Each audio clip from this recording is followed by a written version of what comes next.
BJP प्रदेश अध्यक्ष और Chittorgarh Lok Sabha seat से बीजेपी प्रत्याशी सीपी जोशी बेंगू विधानसभा क्षेत्र के दौरे पर रहे।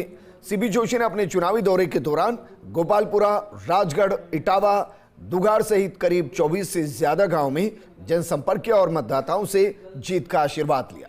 इस दौरान सीपी जोशी ने कांग्रेस सरकार पर निशाना साधा, साथ ही प्रदेश की सभी 25 सीटों पर बीजेपी की जीत का दावा किया। सीपी जोशी से खास बातचीत की हमारे सहयोगी पीके अग्रवाल ने।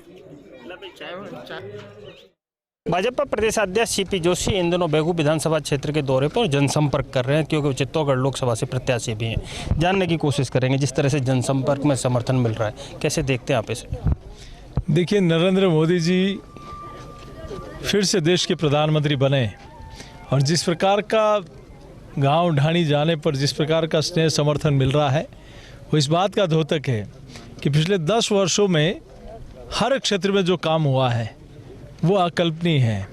और हम तो कांग्रेस के लोगों से भी कहते हैं कि 4 से 14 आपका देश में शासन रहा, आप भी वहाँ दिल्ली की संसद में रहे, राजस्थान सरकार में मंत्री रहे। अपने हिसाब किताब रखना चाहिए जनता के बीच में कि आपने जनप्रतिनिधि रहते हुए कितना इस क्षेत्र के लिए किया और भारतीय जनता पार्टी के शासन में कितना हुआ, निर्णय जनता करेगी। लेकिन जिस तरह से कांग्रेस के लोग आरोप लगा रहे हैं कि हमारी सरकार थी स्टेट में, उस समय जो योजनाएं थी वो भाजपा ने बंद कर दी हैं। जैसे ही सत्ता में आए, चाहे पहले जाते थे राशन की दुकान पर किट मिलती थी, आज खाली थैला मिलता है। पहले बिजली के बिल नहीं आते थे, बिजली के बिल आने लग गए। गंभीर आरोप है। कौन सी योजना बंद कर दी और उन किट में क्या भ्रष्टाचार हुआ वो पता लगेगा तो शक्ल दिखाना बंद कर देंगे। कौन कौन लोग थे उसके पीछे।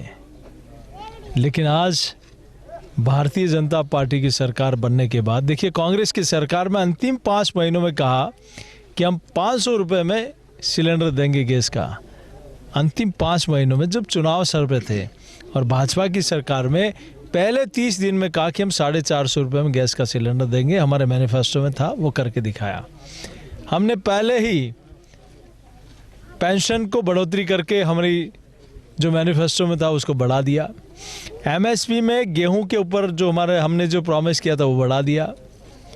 इसके अलावा किसान सम्मान निधि में हमने कहा था कि 6,000 मोदी सरकार देगी, 6,000 राजस्थान की सरकार देगी, तो पहले वर्ष में 2,000 रुपये उसमें बढ़ा दिया। हमने कहा डीजल पेट्रोल में उसकी समीक्षा करेंगे, ये नहीं कहा कम करेंगे। लेकिन हमने राजस्थान की सरकार ने, माननीय मुख्यमंत्री जी ने, प्रधानमंत्री जी के नेतृत्व में 3 से 7 रुपये तक पेट्रोल और डीजल के दामों में कमी की। उन्होंने दावा किया है कि निश्चित तौर पर प्रदेश में 2500 को 25 सीट पर बीजेपी जीतने जा रही है। कैमरा पर्सन चंद्रेश जैन के साथ P K Agarwal, First India News, Begun, Chittorgarh.